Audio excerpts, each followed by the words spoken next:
Rather than bring us a new generation version of its Mark III Cayenne large SUV, Porsche has completely redeveloped the existing model in almost every conceivable way you can't see. So beneath subtle visual changes are engineering and cabin design updates that are genuinely far-reaching. If you're buying a 5-seat luxury SUV in this segment and you like your driving, then you have to consider this model.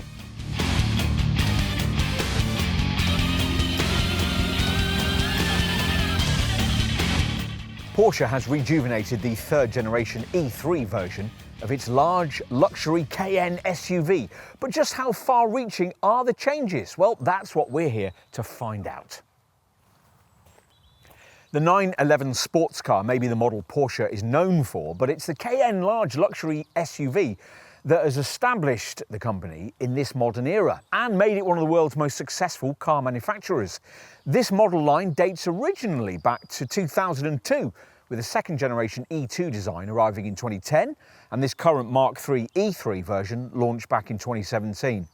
Porsche wants this third generation design to remain on sale for most of the rest of this decade, alongside the completely different all-electric Cayenne due in 2027. And for this combustion-powered E3 model, that's meant the need for what the brand describes as one of the most extensive product upgrades in its history. The Cayenne is still Porsche's best seller, with over 1.25 million examples of this model sold this century. So this autumn 2023 upgrade was crucial for the brand. Don't be deceived by the tiny exterior changes. This update is extremely far-reaching, with significant engineering changes and a completely fresh Taycan-style feel for the cabin. As before, there are both standard SUV and coupe body styles, and as you can see, we have the SUV here. Also, as before, this car sits on the same Volkswagen Group MLB Evo platform as a VW Touareg, an Audi Q7, a Bentley Bentayga and a Lamborghini Urus. Where once Porsche would talk about this model being a family sports car, a 5-seat 911 and so on, that mantle probably now sits more comfortably with the Macan. The Cayenne these days now has more in common with the brand's Gran Turismo, the Panamera, sharing much of that executive contender's engineering, including its active anti-roll bar setup, its rear axle steering system, and its 3-chamber air suspension, all of it coordinated by Porsche's 4D chassis control central network system. The reality is that this might well be the last combustion Cayenne model series we ever see. So how good really is it? Well, you'll need the industry's most comprehensive review, the car and driving road test, to find out.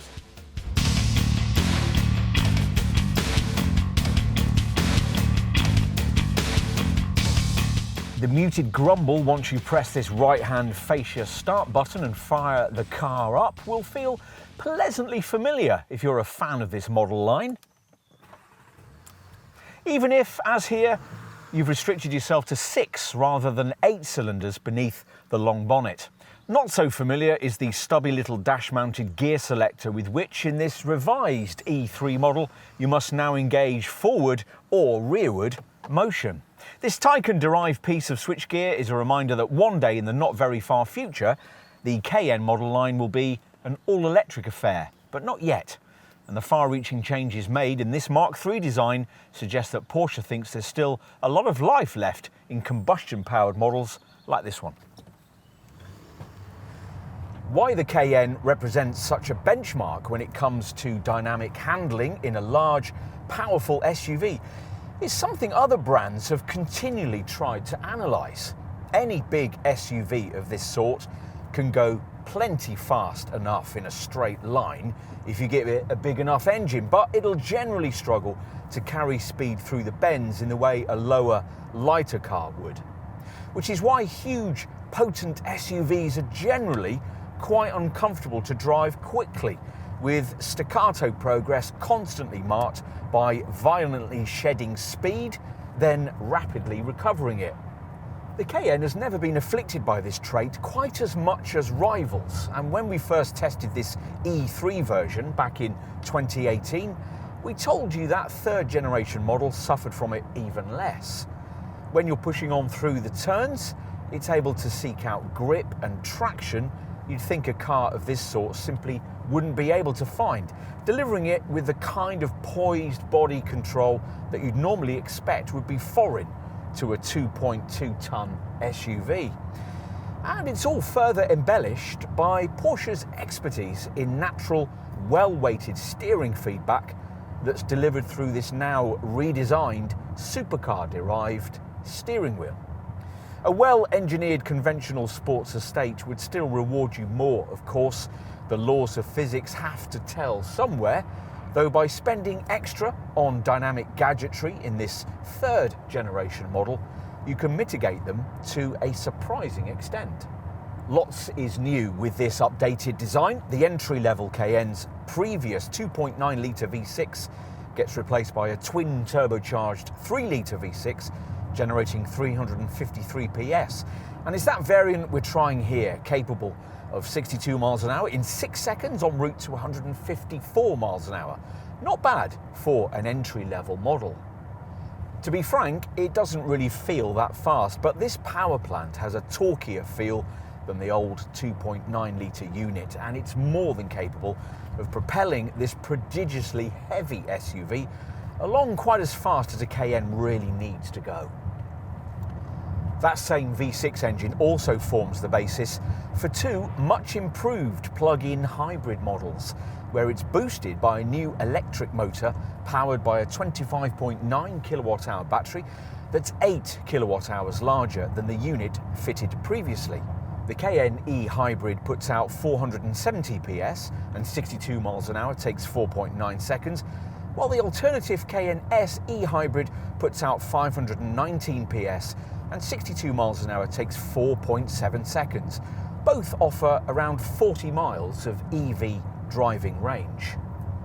Both derivatives now feature a new electric brake booster that can take tyre temperature into account and adjust the ABS intervention as necessary, allowing for a smoother mix between friction and regenerative braking.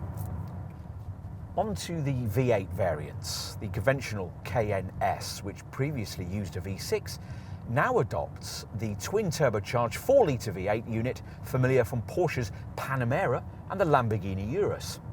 With the Cayenne S, this puts out 474 PS, powering the car to 62 miles an hour in just 4.8 seconds, en route to a top speed of 167 miles an hour. That same V8 is also used in the flagship plug-in hybrid model, the Cayenne Turbo E Hybrid, which puts out 739 PS with 950 Nm of torque. It's the most powerful Cayenne of all time, making 62 miles an hour in 3.7 seconds, en route to 183 miles an hour. Across the range, the engineering changes here aren't just about extra power. Special 2-valve shock absorbers have been developed to work in conjunction with the still optional air suspension system, now of the 2-chamber sort. These have separate compression and rebound stages to improve cornering agility, reduce roll and pitch, and enhance ride comfort at urban speeds. This improved Cayenne also gets bigger tyres, which can run at lower pressure, enhancing grip, and as a result, the handling of this Porsche even more emphatically sets the class standard. Amongst rivals, a Range Rover Sport probably gets closest, but it doesn't have quite the cornering agility of this Cayenne. As previously, you can also add an active anti-roll system and rear wheel steering, but some enthusiasts might feel that these features detract a little from the purity of the driving experience. Those features, like the basic 4-wheel drive system and the ZF 8-speed auto gearbox, are shared with the Volkswagen Group large SUVs that also use this Mark III model Cayenne's MLB Evo platform. As a result, as before, some might easily jump to the lazy conclusion that this is simply a Zuffenhausen branded version of the premium SUV engineering package that's already brought us the most recent versions of the Volkswagen Touareg and the Audi Q7, plus the Audi Q8, the Bentley Bentayga and the Lamborghini Urus. But the truth is a little more complex than that. For sure, this Porsche shares much with its cousins, but there are also key differences. It's the only one of them to use that MLB chassis in a significantly shortened form, and the Cayenne has its own bespoke clutch-based four-wheel drive system that can send more torque rearwards more of the time. More surprisingly, apart perhaps from the Touareg, this is probably the best of the Volkswagen Group large SUVs off-road. We've certainly found that this Cayenne is just as happy as any of its predecessors off the beaten track, though if you're planning to put that to the test, we'd suggest that you make sure to tick the box for air suspension. Being able to raise the ride height at the touch of a button is an obvious boon on a gnarly track. All models come with Porsche traction management and an off-road mode, along with the usual Porsche hill control system to ease you down slippery slopes. In addition, you can add the brand's Porsche Torque Vectoring Plus system, which locks the rear differential, and an off-road pack, which includes reinforced underbody protection, a compass display on the dash, and a tilt incline steering angle readout on the centre screen. We'd also recommend a spare set of off-road wheels and tyres to prevent costly refurbishment work to the standard alloys as well. Ground clearance is up to 238mm, the approach angle is 23.3 degrees, departure 21 degrees, and the wading depth is up to 475mm. All these stats assume fitment of air suspension. Ground clearance is only 190mm with an ordinary steel-springed Cayenne like this one. For the vast majority of owners, of course, all of this will be a complete irrelevance. They'll be more interested in this Porsche's suitability as a tarmac commuting tool. If that's all you have in mind, there are slightly more refined and supple riding choices in this class we could recommend. But this Cayenne isn't far off that top segment standard, a goal it achieves whilst managing to engage in a way that few of its competitors can. To get the most from it, a fair bit of option box ticking will be required, or at least that's what your Porsche salesperson will tell you anyway. As referenced earlier, we're not quite so sure that the optional drive technology we've already touched upon in this section is hugely impressive. But should you be buying this car, don't feel like you have to have it. If you're looking at one of the mainstream variants, a standard spec model like this one with steel springs and the minimum of dynamic gadgetry might in some ways actually feel more involving and communicative, hence our choice of this particular variant for this test. It really depends on the kind of experience you're looking for, of course. We'd really advise you to try differently specified versions with different dynamic options, as you can, for instance, at the Porsche Centre at Silverstone, and decide from there. If, as a Cayenne customer, you are setting out on a quest to make this car even more dynamically able, a good starting point would be to choose a package of technology dedicated towards shedding even more body roll through the bends, that being the purpose of the PDCC, or Porsche Dynamic Chassis Control, adaptive anti-roll bar setup we mentioned earlier. As before with this E3 Cayenne, it's a fast-reacting 48-volt electromechanical system that can suppress lateral inclination in milliseconds, keeping the body stable to a quite eerie degree when you're pressing on through faster turns. With the V8 variant, you can also add in PTV Plus, Porsche Torque Vectoring Plus system we mentioned earlier. It's good for tarmac as well as tracks, quelling understeer and wheel spin through tight corners, and locking the differential for extra traction when accelerating out of a bend. Even more accurate cornering agility can be delivered by that rear axle system, which at higher speeds sees the rear wheels steer slightly in the same direction as those at the front. And as a bonus, at under 31 miles an hour, the same setup moves the rear wheels in the opposite direction from the front to aid awkward manoeuvring. If budget permits, you'll want the ideal suspension setup too. For the first time on a Cayenne, PASM adaptive damping is standard and is now linked to the Sport Response button on the steering wheel. But most Cayenne customers go further and add in the usually optional air suspended system I mentioned earlier, which really does enable you to change the character of this car over this Cayenne's 3 available chassis driving modes. Cosseting in normal, but firmly purposeful if you go for one of the sport settings. As usual with these kinds of systems, these settings also influence steering feel, throttle response, stability control settings, and the shift timings of the 8-speed auto gearbox. The transmission is one of the few engineering elements featuring here that differs from what's used in Porsche's Panamera Gran Turismo 5-door model. That car's dual clutch PDK setup is replaced in the Cayenne by a gutsier ZF torque converter auto that's better able to preserve this SUV's impressive 3.5-ton towing capability. Standard on the hybrids and the V8s, and almost always specified on this base model, is the Sport Chrono package that gives you launch control for F1 style getaways that'll take a couple of tenths off the acceleration sprint times.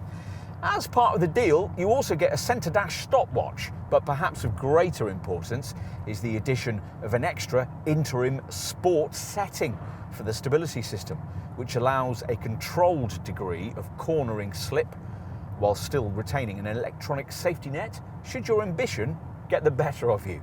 The rotary dial on the steering wheel for selecting between the various chassis driving modes we just mentioned is embellished by the Sport Chrono package with an extra individual option that allows you to tailor the drive setup to suit your own personal preferences. And with a central sport response button on the mode selection dial. Press that, and for 20 seconds you get a short-term blast of engine response that'll be useful in tight overtaking manoeuvres. All of the drive systems I've just mentioned now coordinate together with Porsche's 4D chassis control central network system. That's one example of this Porsche's electronic technology, and of course there are plenty of others if you spend big on options. Maybe the HD Matrix LED headlights that adapt not only to the surrounding traffic but also to the weather and the topography of the road, featuring a wider reach for high-speed highway use. There's also the way this Cayenne can, to some extent, drive itself if you specified the now improved Porsche Inner Drive system, which includes adaptive cruise control. Once you've set a navigation destination, InnoDrive constantly looks ahead over the next couple of miles, calculating the optimum acceleration and braking responses that will be needed, taking into account corners, roundabouts, inclines, speed limits and traffic flow. It then feeds this information to the gearbox, the engine and the braking system. Porsche says it's now improved the system so that it's better at helping its driver in dangerous situations, as well as in traffic jams on motorways and main roads. As a result, it's all satisfyingly sophisticated, but ultimately it's good to know that technology doesn't define this car to quite the same extent that you'll find elsewhere in this segment. This is a Porsche after all, and thank goodness it feels like it.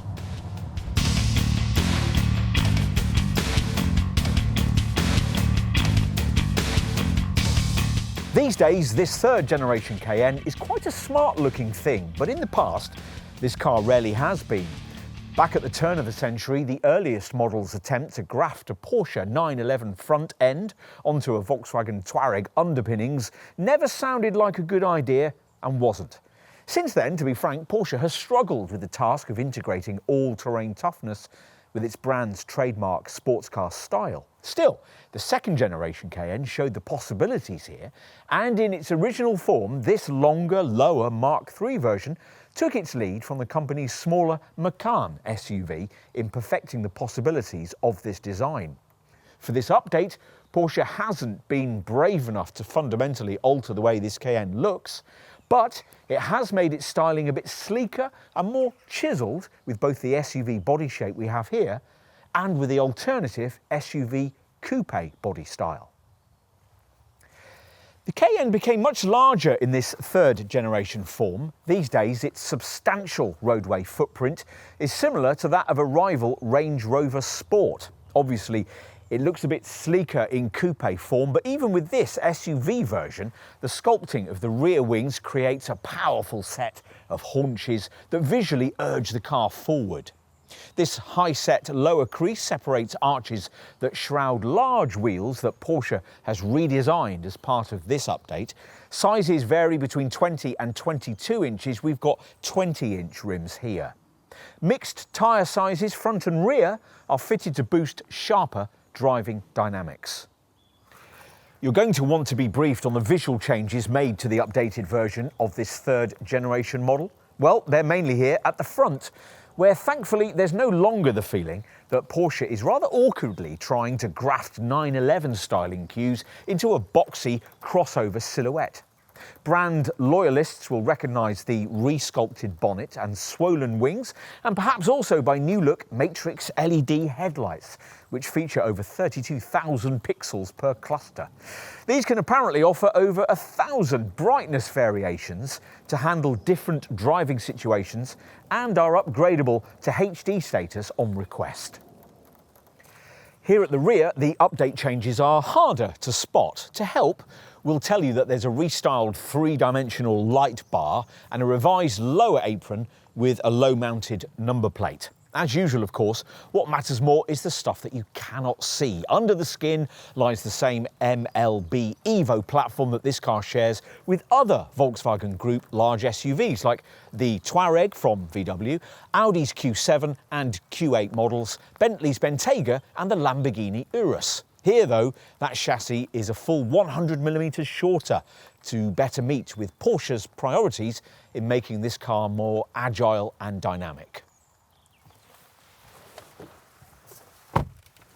The key changes with this revised design, though, lie inside up front, where the brand has thoroughly redesigned things, borrowing Porsche driver experience cabin architecture cues from its Taycan EV.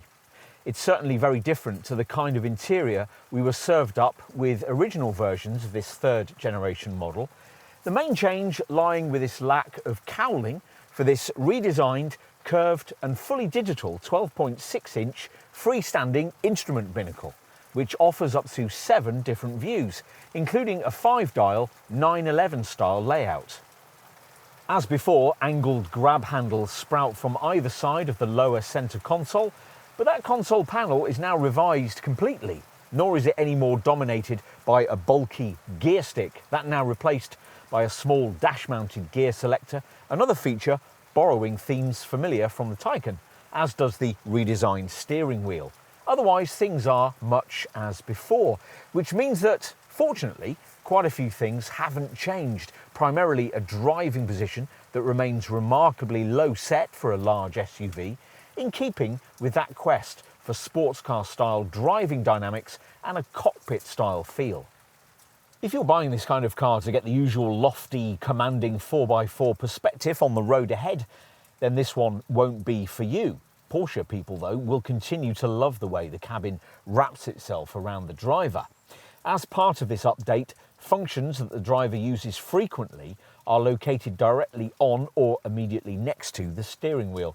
For example, the lever located behind the wheel now has extra functions for operating the driver assistance systems.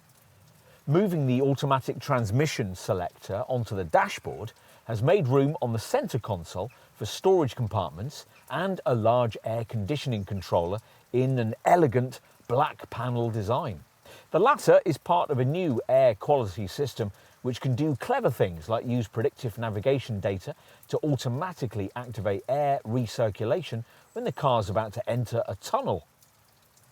The huge 12.3-inch colour touchscreen controlling the PCM or Porsche Communication Management Infotainment System isn't much different, though Android Auto is now included, as are added native apps like Spotify and Apple Music. Initially, its functionality can seem pretty daunting, with all the media and connectivity menus joined by a drive section in which you have to choose your drive mode, your chassis setting and your chassis height, plus your settings for the sports exhaust and active rear spoiler if they've been fitted. And you might not be that impressed by the new 10-speaker standard sound package plus audio system, a bit feeble actually, with an output of just 150 watts, probably intentionally so because Porsche wants you to upgrade. This monitor is quite intuitive. For instance, it can sense a hand approaching it and display menus it thinks you're likely to want to view.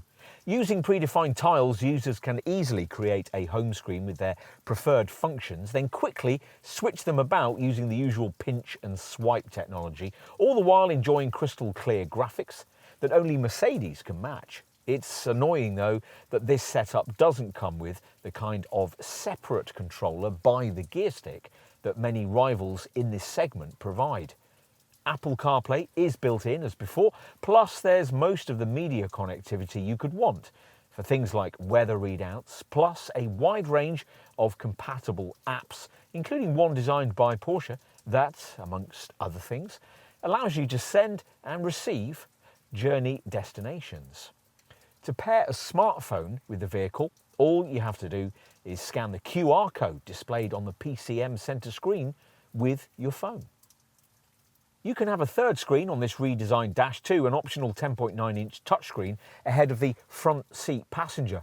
Porsche says that this extra passenger display can take the strain off the driver by allowing someone else to set navigation destinations or media settings. A new function in this improved Cayenne is in-car video, which can operate on the extra passenger display while driving or on the center PCM monitor when stationary via the streaming provider Screen Hits TV. A special film on the passenger display prevents the driver being distracted while the vehicle is moving. What else? Well, the classic 3-spoke wheel feels great in your hands and the sports seats are brilliantly supportive, and of course will be more so if you can afford to spend big on an options list upgrade to go from 8-way to 14 or 18-way adjustment. They're also well positioned to allow for pretty good all-round visibility thanks to the fact that the A-pillars aren't too thick and the side windows are big. True, the rear screen pillars are fairly chunky, but of course parking sensors are standard. And Porsche now includes a rear view camera as well. Choose the Sport Chrono option and you get a lovely dash top mounted stopwatch that also duplicates its functionality onto the centre dash screen. As for cabin problems, well, they're restricted to minor niggles. This cheap feeling drive mode controller dial on the steering wheel, for example, which simply doesn't fit with cabin quality that otherwise easily justifies a six-figure sum. We complete the effect with the optional ambient lighting package, which bathes the cabin in a choice of colours. And finally, well, that cabin storage could be better, with no upper compartment for your sunglasses, no ticket clips on the sun visors. Premium segment etiquette that usually insists on a lid for this twin cup holder compartment between the seats has been ignored, but this area does include a 12-volt port. Elsewhere, the deep door pockets can accommodate 1.5-litre bottles and offer 3.9 litres of space. The 7.8-litre glove box is reasonably sized, has a pen clip on its leading edge, and further back there's a shallow storage box covered by an armrest incorporating twin USB ports and an optional phone charging mat.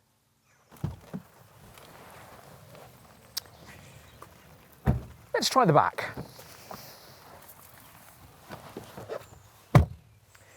As before, the scalloped front seat backs help with legroom, and you can better prioritise space for your feet by making use of seat bases that slide over a range of 160mm across a 60-40 split.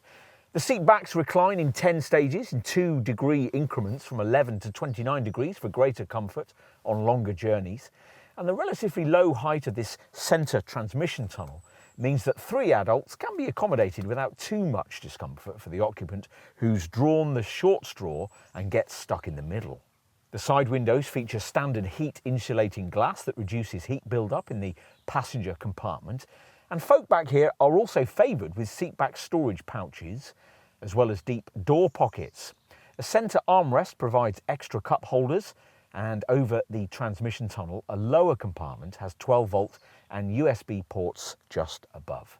There are twin vents, and in the centre space, where here we have a fairly useful storage cubby, there'd be the controls for the 4-zone climate system you get if you spent vastly more on your Cayenne. Finally, let's take a look at the boot, referencing on the way that as ever with a Cayenne, unlike with its close cousin the Audi Q7, you can't have a third seating row. Click the key fob button for the standard power-operated tailgate, optionally operable by foot gesture, and you'll find that in this conventionally engined SUV model, a 772-litre capacity is revealed up to the top of the rear seat backs. That's 180 litres more than the coupe version. To give you some segment perspective, this SUV model's figure is 122 litres more space than you get in a rival BMW X5. Bear in mind though that thanks to the need to incorporate the batteries that drive the petrol-electric system, the capacity figure falls to 627 litres in the Cayenne SUV E-hybrid versions. It'll be just 434 litres with the Cayenne Coupe E-hybrid. And in both cases, you can take a further fraction more off again if you go for the top turbo E-hybrid. Annoyingly, with both body shapes, Porsche still declines to offer a standard spare wheel, but this does at least free up a bit of extra underfloor space, even if you've got the upgraded audio system with its extra subwoofer. It's a usefully square loading area, though to get to it you'll need to lug your stuff over a fairly chunky loading lip embellished by a stainless steel cover that will inevitably scratch quite easily. There's a netted storage area on the left-hand side and a right-hand sidewall compartment. With the assistance of rear passengers, there's the option to vary the boot space on offer thanks to the sliding rear bench and the way that you can make the seat backs more vertical. If you specified your Cayenne with air suspension, you'll get controls for it on the right-hand side cargo sidewall that allows you to select a lower load ride height setting, which is 40 millimetres closer to the deck, so lumping in heavier stuff will be slightly easier. Porsche has forgotten to include a 12-volt socket, but there's a bag hook and the usual 4 chromed tie-down points. If you need more space, your first option is to make use of the fact that the rear backrest has a 4-seat 20-40 split, so freeing up the central part to flatten for the carriage of long items like skis or wardrobes without disturbing a couple of rear-seated passengers. If that's not enough and you have to fold the rear bench, there's the annoyance of not being able to do so from the back of the car. You have to go round to the side door and pull up these rather cheap-feeling seat base catches. When everything's folded forward, there's an almost flat loading area that on a base or S specification Cayenne SUV will be 1,708 litres in size, 206 litres more than the coupe version.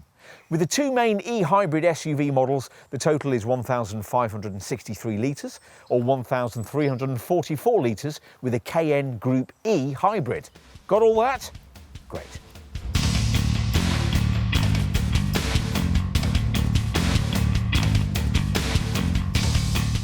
Prices have risen quite a bit since the last time we tested this Mark III Cayenne back in 2018. The £56,000 entry-level asking price that applied back then had risen to around £70,000 at the time of this test of this revised model in early 2024, which gets you the base 3-litre V6 petrol Cayenne SUV model we're trying here. Allow a premium of £3,300 across the range if you want the alternative Cayenne coupe body shape. Whatever your preference for body style, if you're a typical Cayenne customer, then you'll probably want to consider it first with a V6 PHEV powertrain. Prices for that, as we filmed, started with the E-hybrid, pitched in SUV form from around £80,000, sitting just below the SE hybrid, which costs from around £87,000 in SUV form at the time of filming. If your Cayenne simply must have a V8 beneath the bonnet, then your options start with the Cayenne S, priced from around £85,000 at the time of this test. A stiffer V8 GTS version slots in above that, but this variant hadn't been introduced at the time of this test.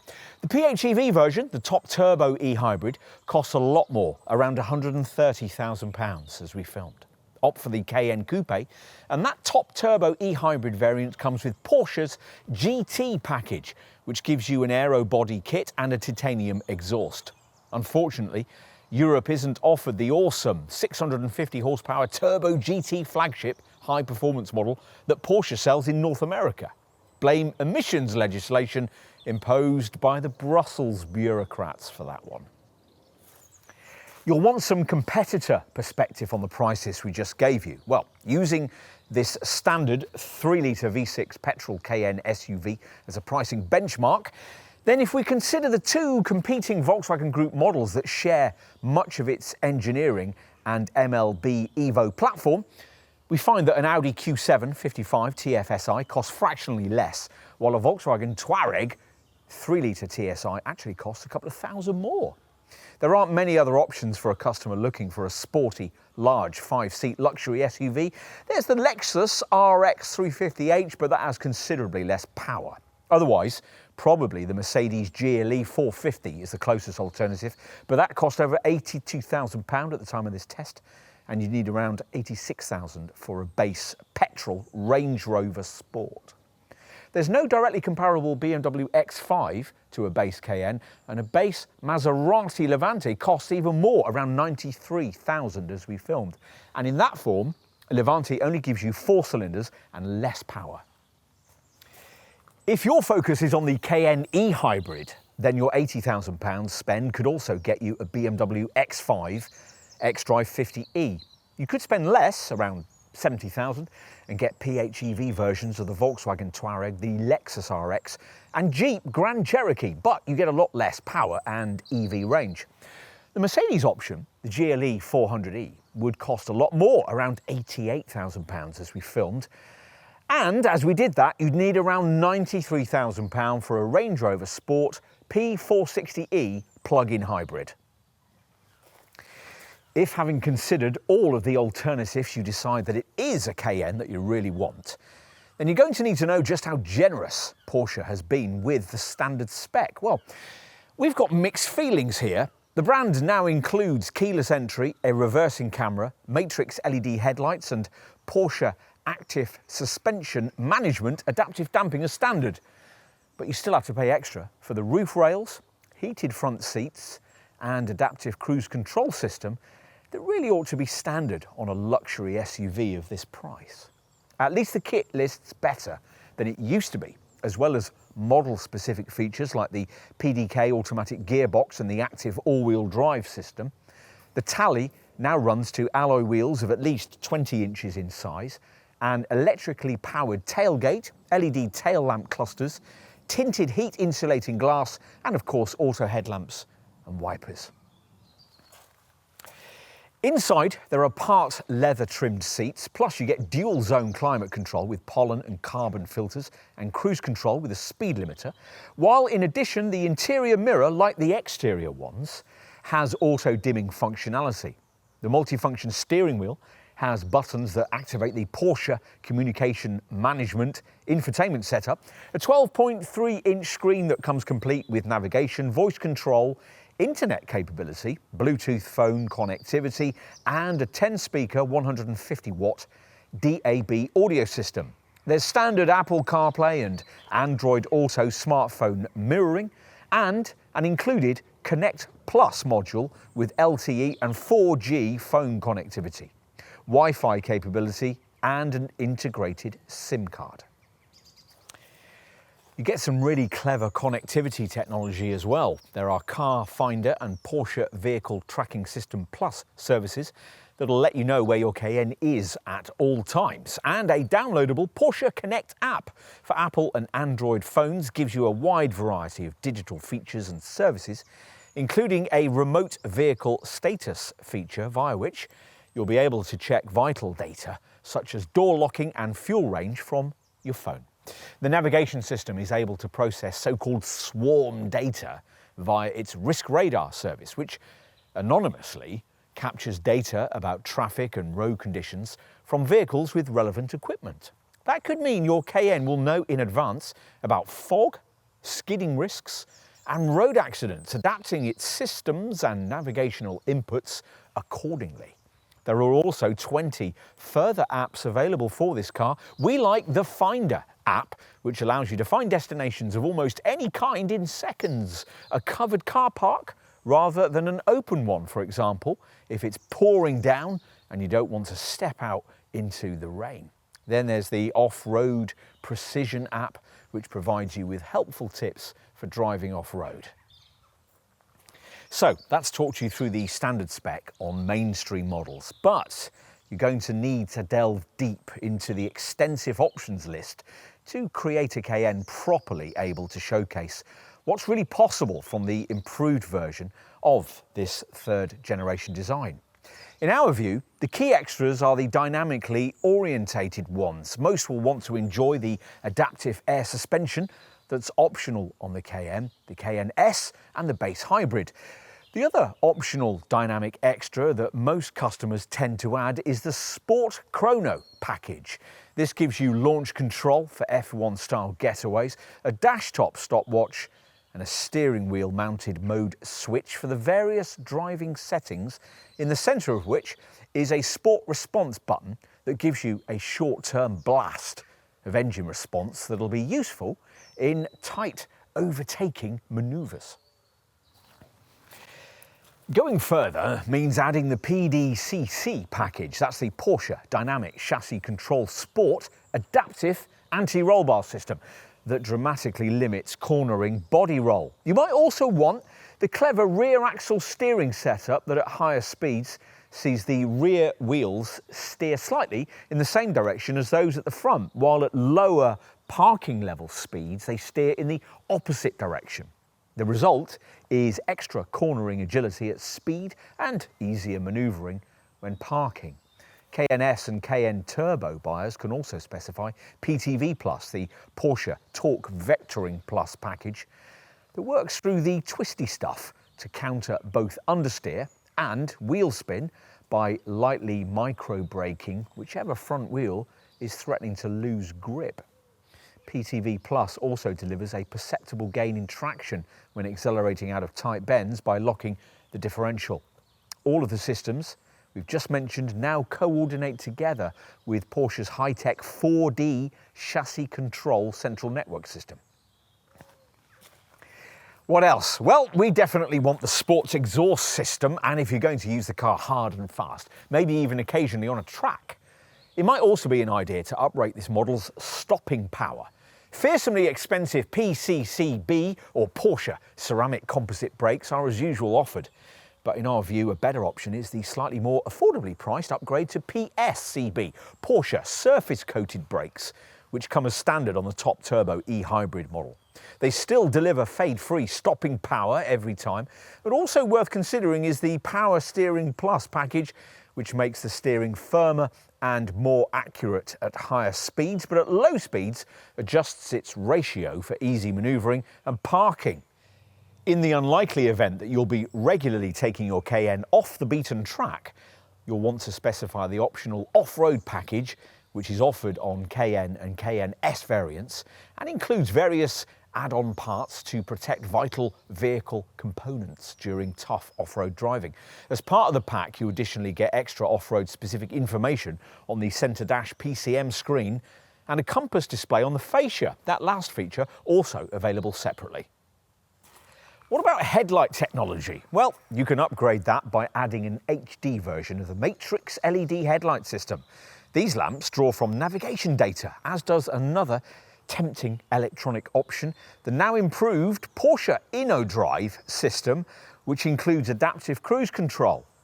Once you've set a navigation destination, the InnoDrive system constantly looks ahead over the next couple of miles, calculating the optimum acceleration and braking responses that will be needed, taking into account corners, roundabouts, inclines, speed limits and traffic flow. It then feeds this information to the gearbox, the engine and the braking system. An ordinary adaptive cruise control setup is also available, there to automatically keep you a safe distance behind the vehicle in front on the highway. And you can also add in other features that'll make your journeying life easier, like a head-up display, a reversing camera and night vision assist, which uses thermal imaging cameras to register infrared radiation emitted by people or animals, displaying them on the instrument binnacle screen. Away from driving features, there are, of course, also lots of more comfort-orientated options you could add, like the brand's 4-zone climate control system, an option that gives you a centre-mounted colour touchscreen for backseat passengers. You might additionally want to add a cabin air ioniser, soft closed doors and coloured ambient lighting. There's also privacy glass, which can be specified with or without thermal noise insulation. Some owners might want to look at a comfort access package that provides the option of unlocking and opening the tailgate by merely waving your foot under the rear bumper. This revised version of the Mark III model adds in the extra option of being able to order a third 10.9-inch passenger display screen ahead of the front seat occupant. You might also want to look at electric steering column adjustment and a heated steering wheel. And on mainstream variants, you can pay extra for the package that gives you auto-dimming interior and indeed exterior mirrors, plus a rimless interior mirror. And you can add in a huge panoramic glass roof with an opening front section. Family buyers may also like the idea of powered rear side window sun blinds. And you'll want to think about front seat specification as well. Well, there's a package with 14-way electric adjustment and memory settings, or on mainstream Cayenne models, you can pay extra to add in the top turbo e-hybrid models, standard sports seats with their integrated headrests and 18-way adjustment. The seat heating you get front and rear on that turbo variant can be optionally added in on lesser models, and all Cayenne variants can be specified at extra cost with cooling front and rear seat ventilation and a front massage system. As for seat trimming, well, full leather upholstery costs extra on most models, though it's standard on pricier variants like the top turbo derivative. There are 5 freshly curated new leather options for this improved Cayenne. This includes the colour combinations black and crayon, black and night green and black and bramble, as well as the previously offered club leather option in basalt black and the combination of basalt black and barrique red. Don't forget to leave yourself some budget for upgraded infotainment as well. Now, to be frank, the standard 150-watt audio system isn't that special, so you're probably going to want to upgrade. Now, the first step up from the standard setup is the 14-speaker 710-watt Bose surround sound setup that comes as standard on turbo models and uses noise compensation technology to ensure superb clarity. Or you could go all the way with the Burmester high-end 3D surround sound system with 21 speakers, 1,455 watts of power, and a sound enhancer to make sure you enjoy the full concert experience. Whatever your audio selection, Porsche offers a 7 GB data pack that covers you for the use of the Amazon Music streaming service, for online radio, and for surfing the web using the Wi-Fi hotspot that's in the car. For those sitting in the back, the Porsche Rear Seat Entertainment Pack provides 2 10-inch touchscreens that work with a pair of provided Bluetooth headphones and can be used to watch DVDs and video through the car's internet connection. Plus, they're equipped with a camera so boardroom folk can engage in video calls on the move. As for other options, well, the majority of these concern interior and exterior aesthetics. Unless you want your Cayenne finished in either solid white or black, you're going to have to pay extra for the paintwork. There are a range of metallic options and a series of further special colours, plus the Porsche exclusive programme can match any bespoke shade you might want to nominate at a cost. As you'd expect, there's a wide range of optional wheel rim choices with 20, 21 and 22-inch sizes, some with coloured finishes, and you can have colour-coded centres. It's possible to have the exhaust tailpipes finished in silver or black. And if you've gone for the HD Matrix headlight package we were talking about earlier, you can have the lamps with a tinted finish. You can tint the LED tail lamps and their connecting light strip as well. And you might also want to look at the Sport Design package, which includes a more prominent front apron with C-blades around the intakes, plus a rear finisher and diffuser, side skirts and a number plate surround in the same shade as the rest of the exterior. That revised Sport Design front apron can be ordered separately, and you can trim the door mirrors in body colour, in Sport Design carbon fibre, or with a high gloss black finish that can also be applied to the door handles. There's also a high gloss black exterior package we've got here that adds this finish to the side window trims and the front air intake slats. What if you're looking to make the cabin of your Cayenne more bespoke? Well, if budget permits, you can really go to town. There are a wide range of colours available for the upholstery hide. You can embellish that with contrast seat stitching or have the front centre seat panels in a contrasting colour. There are various interior trim inlay packages. The front centre console armrest can be embossed with the model logo or with the Porsche crest, which, also on request, can be added onto the front and rear seats and onto the headrests. The steering wheel can be trimmed in Alcantara carbon, anthracite chestnut or dark walnut, and the lovely Alcantara roof lining that's standard on the top turbo model would also make a nice addition to lesser variants. Personalised leather-edged floor mats are available, some with deep pile trim, plus there are packages that trim the door sill guards in either aluminium or carbon and illuminate them. You can opt to have the safety belts finished in various different colours, and the face of the centre dash Sport Chrono stopwatch can be finished in red, white or beige, and you can even get your vehicle key painted in body colour. As for practicalities, well, many owners are going to want the electrically retracting tow bar, and we think it would be wise to specify the 20-inch folding emergency tyre and possibly also a fire extinguisher. You're probably going to want roof rails, which can be finished in aluminium, black aluminium or in high gloss black. Plus they can be supplied either with or without roof transport system rails for the addition of things like roof boxes or carriers for bicycles, snowboards or skis. For the boot, we'd want the personalised leather-edged reversible luggage compartment mat and the optional rail system that uses straps or telescopic rods to secure your load. Finally, conventionally engined models can be specified with an optional auxiliary heating system. The e-hybrid versions get their own standard parking pre-climatisation setup. On to safety. Now, given the sophistication of the interior, we'd expected all manner of camera-driven safety tech to be available on this model. In the event, Porsche has limited itself to a fairly standard roster of features. There's autonomous braking, of course. Porsche calls its system Warn and Brake Assist, as setups of this sort tend to do. This one scans the road ahead of you as you drive in search of potential accident hazards. If one's detected, you'll be warned. If you don't respond or aren't able to, the brakes will be applied to decrease the severity of any resulting collision and, if necessary, perform an emergency stop.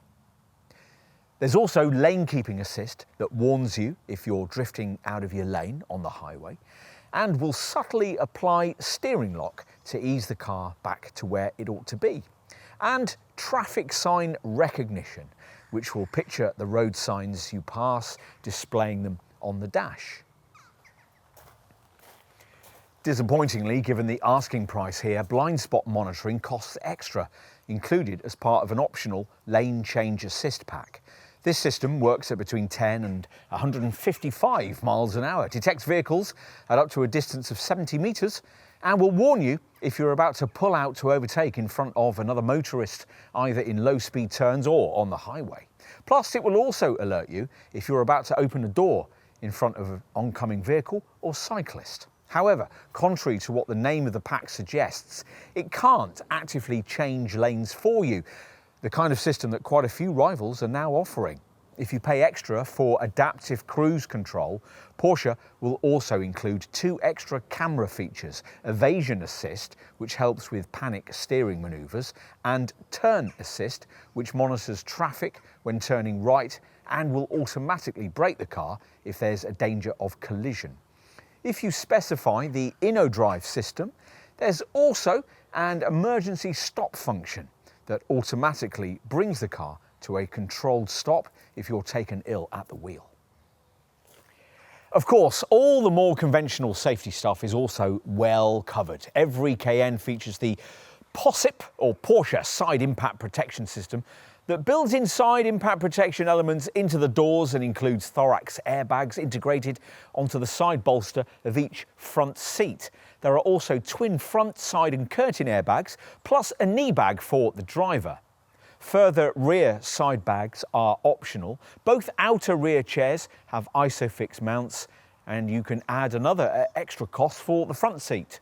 All models, of course, feature ABS anti-lock brakes, PTM Porsche traction management traction control, tyre pressure monitoring, and an active bonnet that'll reduce pedestrian injuries should you hit someone. There's also PHC, or Porsche Hill Control, to ease you down slippery slopes.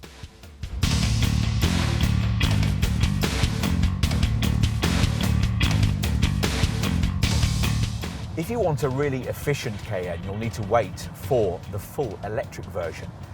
But let's look at what we have in the combustion range. Now, we'll quote you figures based on this SUV body shape. The stats for the equivalent Cayenne coupe models are hardly any different. Across the lineup, the big ticket item on the Cayenne has long been depreciation. But then that's not an issue exclusive to Porsche. Show us one large SUV that retains its value well. The pace of change has been dizzying in this sector, and older SUVs date rapidly due to advances in engine efficiency. Look at the prices of early petrol-engined Cayennes for evidence of this. Prior to the turn of the century arrival of the original Cayenne, and before it BMW's X5, the only thing that was green about large, plush SUVs was the colour they turned their passengers when hustled along twisty country roads. These days, things are somewhat different, though you shouldn't get your hopes up too high in that regard.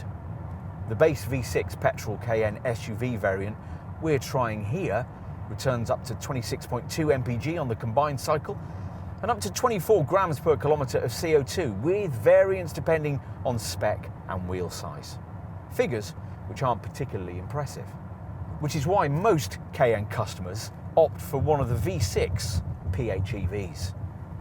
These are people that a decade ago would have opted for a Cayenne diesel. A PHEV Cayenne should return a similar regular fuel return to one of those, despite what the 470 PS Cayenne E hybrid model's quoted combined cycle fuel figure of 188.3 mpg might suggest. The best possible CO2 figure for this variant is 33 grams per kilometre. The other V6 Cayenne PHEV, the 519 PS SE hybrid, fractionally improves on these figures up to 201.8 mpg and up to 31 grams per kilometre of CO2. These figures assume full use of the now much larger 25.9 kilowatt-hour battery fitted to both variants as part of this update. It was just 17.9 kilowatt-hours in size previously. Only 21.8 kilowatt-hours of that newly added capacity is actually usable though. With the e-hybrid, when fully charged, that's supposed to give an EV driving range of up to 46 miles or up to 48 miles in the SE hybrid. All these figures are substantially better than those recorded by the pre-facelift Mark III Cayenne E hybrid, and will keep business users in a favourable 8% benefit-in-kind taxation bracket. But even so, they're still some way off what you get from a similarly priced BMW X5 xDrive 50e. What about the V8 Cayennes?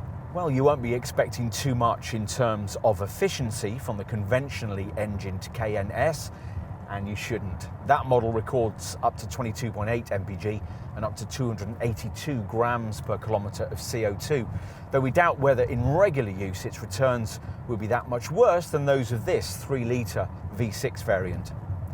If you want to do better with a V8 powered Cayenne, then you'll need the lottery win or very plump bank account that will facilitate purchase of the top 739 PS turbo E hybrid model. This uses the same 25.9 kilowatt-hour battery as the V6 hybrids, but of course is substantially less efficient than those models, recording bests of up to 166.2 mpg and 39 grams per kilometre of CO2. The EV driving range isn't much different though, rated at up to 45 miles. With all the latest Cayenne hybrids, the addition of a new 11 kilowatt onboard charger in place of the 7 kilowatt unit used before means that though the battery's larger, it's still quick to recharge and obviously much faster than the enormous battery needed in an EV would be. Here, the battery can be fully replenished in around 3.5 hours from a typical 7.4 kilowatt garage wall box, or 2.5 hours if you've got a 3-phase supply and an 11 kilowatt wall box. You'll need 4 hours when connected to a conventional domestic socket. As before, the Cayenne Hybrid also offers an e-charge mode, now improved, that'll charge up the battery up to 80% by the engine as you drive, but it's still a very inefficient way of doing it. Whatever Cayenne you decide upon, the figures are aided by various elements of eco-minded engineering technology, like the sophisticated engine start-stop system that works not only when the vehicle is stationary in traffic, but also at the frequent near-to-stop speeds that characterise regular progress in urban motoring.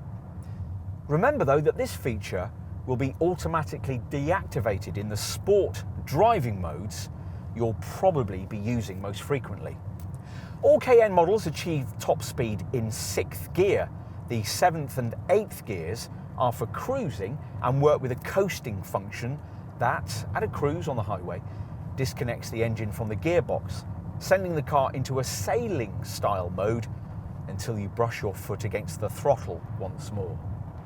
On top of this, there are air curtains around the wheels that reduce efficiency sapping turbulence, and active air intake flaps in the front grille that stay shut when you fire up the car to help get it up to temperature as quickly as possible.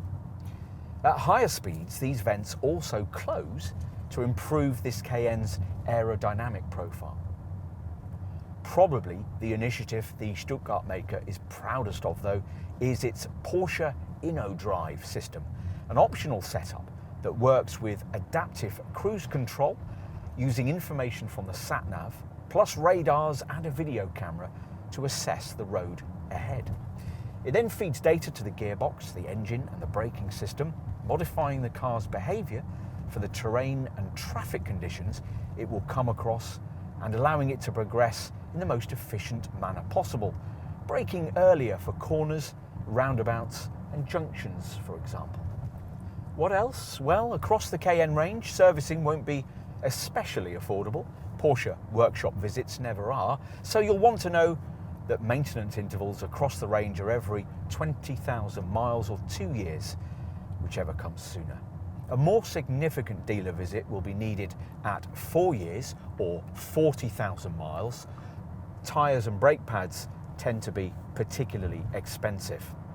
Surprisingly, the company hasn't copied other brands in offering a range of prepaid servicing packages at point of purchase, but dealers do operate a fixed price servicing regime, so you'll always know exactly what work will be carried out and how much it will cost.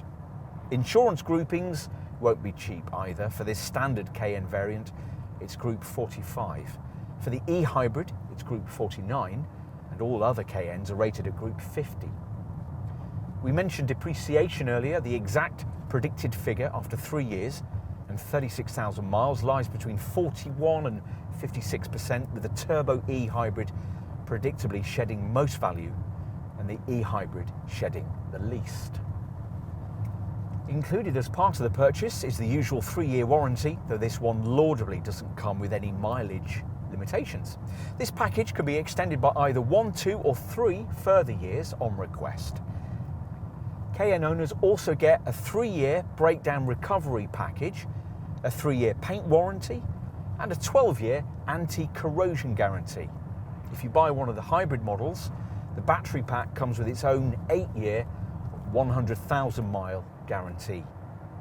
And finally, let's touch on residual values. After a typical 3-year, 36,000 mile ownership period, you can now expect this car to return around 60% of its new price if you opt for a typical variant. That's a decent showing for this segment and about 5% better than you'd achieve with a rival Range Rover Sport. And finally, you can tell disapproving, eco-minded friends that 95% of this car is fully recyclable. Do Cayenne owners have any green-minded friends? Possibly not.